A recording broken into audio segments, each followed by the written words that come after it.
Welcome to Angelo's Tennis, and I want to talk about rhythm in this video, how to create rhythm, how important rhythm is. And if you've ever played with someone who is really good at tennis or has played tennis for a long time, let's just say who is really good at tennis. And in this video, I'm going to show a video of Djokovic, so let's just use him as an example. But it doesn't have to be a Djokovic. But if I was playing tennis with Djokovic and we started hitting down the middle, we started rallying, I would feel, as I'm going to say in this video again, I would feel like $1,000,000. And part of the reason is because he's a developed tennis player. He's hitting the ball consistently to the target or close enough to the target. He has good pace. The pace is even with me. We're in sync with each other. We have rhythm. We have mastered rhythm. And this isn't always the case when you're playing tennis with people. And I think oftentimes, well, I don't think, I know, oftentimes when you're playing players who have not mastered this concept of consistency and rhythm, and they don't, and even you could say internally, they don't have an internal calm. You notice Djokovic here in the video, he has he has an internal calm about him.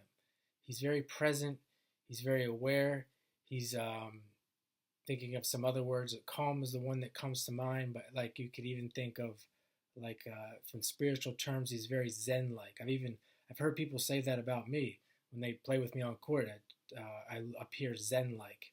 So there is an internal state of mastery that I think comes along with this. That even guys who are very developed and really good tennis players wouldn't be as good at this as someone like Djokovic. And you even see in the video, I'm not sure who he's hitting with, but the guy doesn't really last more than 10 balls. He gets frustrated, and I'm not sure I would have the stamina, especially right now, to do that. Although I would get better quickly. But the main point I want to make in this video is, if you haven't ever played someone like this, then you won't really get it. You won't really understand. If you have played both types of players, you will definitely understand what I'm talking about. And I appreciate a like and a share and a subscribe if that is the case for you. And I'm always looking for new players to play with. When it comes to that, I've struggled to find people who want to do that. Oftentimes players just want to play the game, which I'm perfectly okay with. But it is a great feeling to get in rhythm, and I think it's something that a lot of players are not aware of when it comes to even like winning and losing. Good feeling. It really creates a really good feeling, even in a match, to play players like someone like Djokovic. Even though you might lose, it feels good because he has such good rhythm and consistency and skill.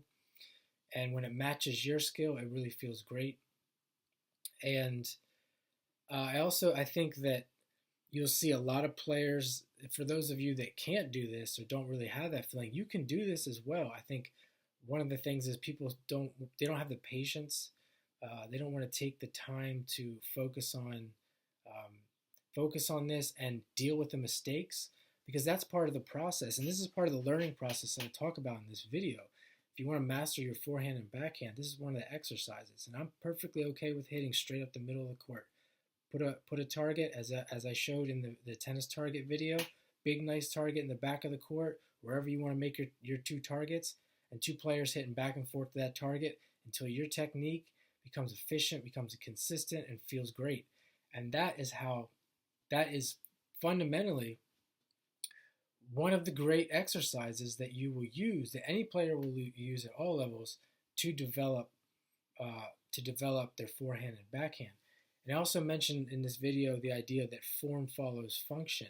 And I'm a firm believer, if you have the right size court, you have the right level ball, you have the right environment, your form follows function. And that oftentimes as well as why even if you have the potential to play, you could say like play a forehand like a pro, you're not going to, unless you're playing against someone like that.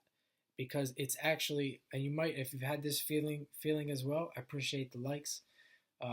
If you're playing someone, for example, I just played a guy who claims to be a 3-5, and it's not the best feeling in the world to play someone like that. I have to do a lot of improvising, backspins, etc.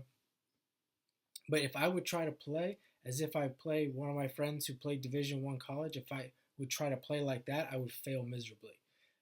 And if you don't know what I'm talking about, um, I don't know what to tell you. But if you do, I appreciate the likes. And let's get into the video here with Djokovic. So here he is playing here at the U.S. Open, rallying up the middle. And as I said, if I was playing with this guy, well, either of these guys really, but specifically Djokovic, I would feel like $1,000,000, just like everyone else does who plays with these people. And it doesn't matter if he wins. When players play like this and they're in rhythm like that, usually you feel, at least from my perspective, I don't mind losing as much because it feels good. I don't feel like I'm making mistakes. I feel like they're actually winning the points. I just wanted to show a little bit of clip, a small clip here of Djokovic in rhythm, keeping the pace. And that's the most important thing about this video here. It's not anything else that other people think that it is. Anybody can do this. It can be learned. It takes focus, and it takes focus on the things that I mentioned and nothing else. All levels can learn this as well. You find a partner who's at your level and you begin to work this, and hopefully you can improve together.